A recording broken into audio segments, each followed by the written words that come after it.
Welcome to Weekly World News on Spring Nectar TV, brought to you by Vibha Ramesh, Los Angeles, United States.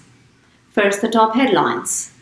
Florida governor signed voter fraud bill. BA2 variant less worrisome for the United States. India and UK enter bilateral talks on free trade. Beijing on high alert as COVID cases spike. Emmanuel Macron wins second term. UK to tie loose ends on exports to India. Moving on to news in detail.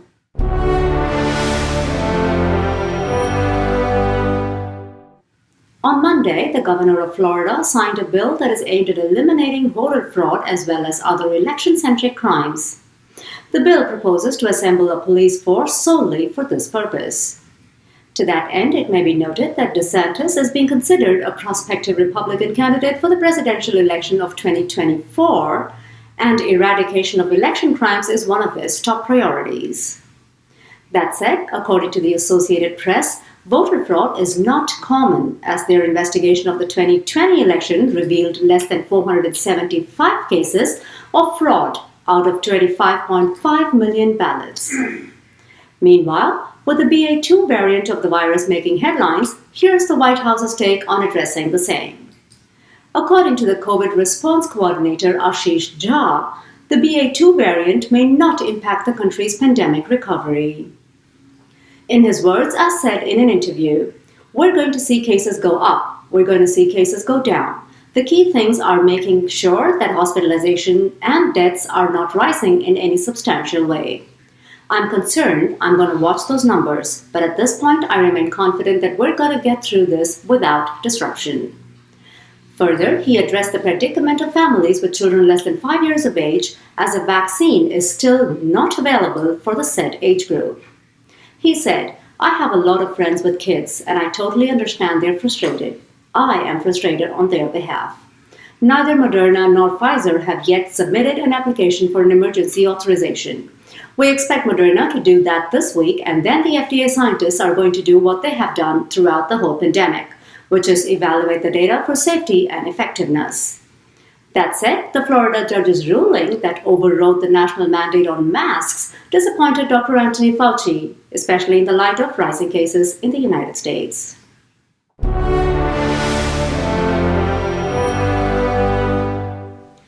Moving on, bilateral talks on a free trade agreement between India and the UK was set in motion as the UK Prime Minister agreed to include immigration as a part of any deal. In his words, Johnson said, "As the next round of talks begin here next week, we're telling our negotiators, get it done by Diwali in October." The statement was confirmed by India's Prime Minister Narendra Modi, as he said that good progress was made and we have decided to make all efforts to conclude the free trade agreement by the end of this year. And on the COVID front, at least 12 states in India are showing a spike in infections. Data has it that 15,700 new cases were recorded last week, which is a 95% increase compared to the number reported 3 weeks ago. That said, the cause of the spike is yet to be determined as to whether it is the Omicron variant or deteriorating immunity. According to the Met, several parts of India are set to face a severe heat wave for the next 5 days, and the capital has already been given the yellow alert. Commenting on the prediction, IMD scientist R.K. Janam stated, "Yellow alert in Delhi for the heat wave. There is a possibility of a dust storm in North India on April 29. The temperature will drop from 1st to 2nd May. The eastern region will not see heat wave conditions from April 30th.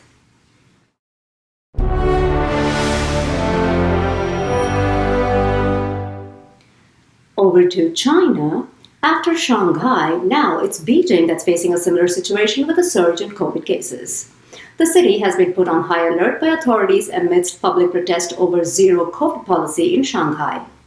Although the capital did not impose a lockdown, schools were asked to engage in online lessons instead of in-person instruction. Beijing recorded an increase in the number of new cases by 22 as of Sunday, and hospitals confirmed that they were all locally transmitted. As news of the high alert spread, residents flocked to stock up on essential food and medicine supplies. According to health official Pan Jingzhu, The virus had been spreading invisibly for over a few weeks already, thereby impacting several families, schools, and tour groups. Subsequently, a spokesperson of the city's municipal party committee said that the risk of continued and hidden transmission is high and the situation is grim. The whole city of Beijing must act immediately. And in Taiwan, the premier announced that the country will not go into lockdown despite a surge in COVID cases, as most of those infected show little to no symptoms. News has it, Taiwan has been showing a steady increase in the number of COVID infections from the start of this year. However, the overall numbers are relatively small for a population of 23 million people. Further, the government's active promotion of the new Taiwan model, coupled with a high vaccination rate, has kept the country from entering into lockdown while keeping a tab on the infection rate. In the words of the premier, we will gradually deal with it and won't be like Shanghai and go into lockdown. But we also won't immediately stop wearing face masks and not take anti-pandemic measures, he said.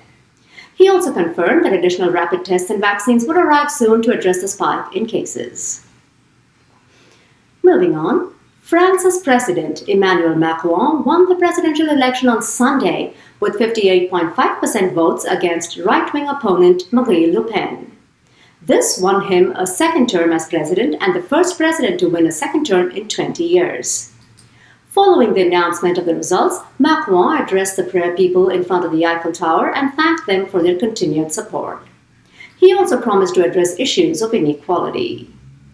That said, his election victory triggered protests where demonstrators took to the streets of Lyon and Paris, displaying their disappointment over his victory. Meanwhile, in Nigeria, an oil refining depot exploded on Sunday, taking with it over 100 lives. As news would have it, the illegal depot was known to be situated on the border of Imo states and Nigeria's rivers. According to the State Commissioner for Petroleum Resources, the fire outbreak occurred at an illegal bunkering site and it affected over 100 people who were burnt beyond recognition.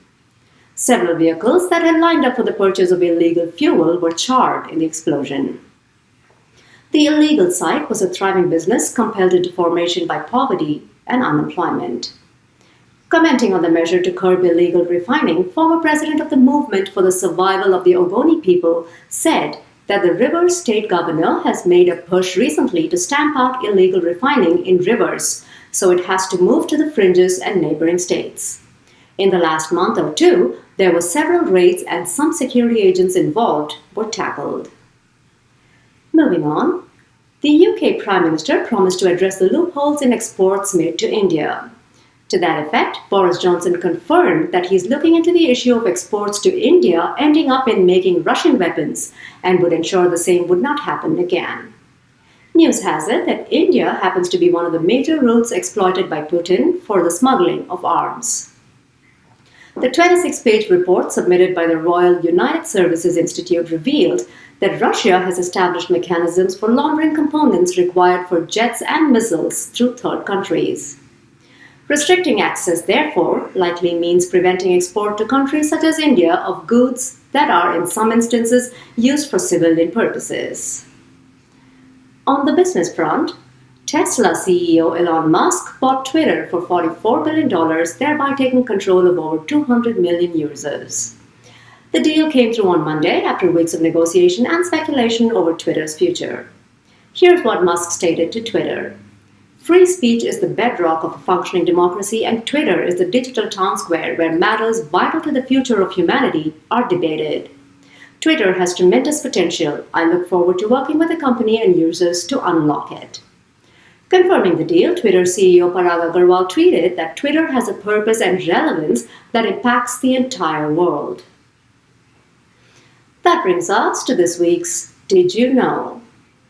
Over 30 years ago, a football game between Louisiana State University and Auburn University not only made headlines, but till today remains the only game that shook Death Valley. What am I talking about? Well, there's so much hullabaloo over this game because the crowds cheering for the final pass was so overwhelming that it got recorded as an earthquake. Yes, a seismograph situated 1,000 feet below the stadium recorded the vociferous exclamation of over 70,000 fans as a 15-minute seismic activity. Eventually, the game came to be known as the earthquake game. Besides appearing in the LSU student newspaper, the incident went on to be featured in Ripley's Believe It or Not museum sometime in the early 1900s. With that, we come to the end of this week's news bulletin. I'll see you again next Friday with more world news on Spring Nectar TV. Stay safe.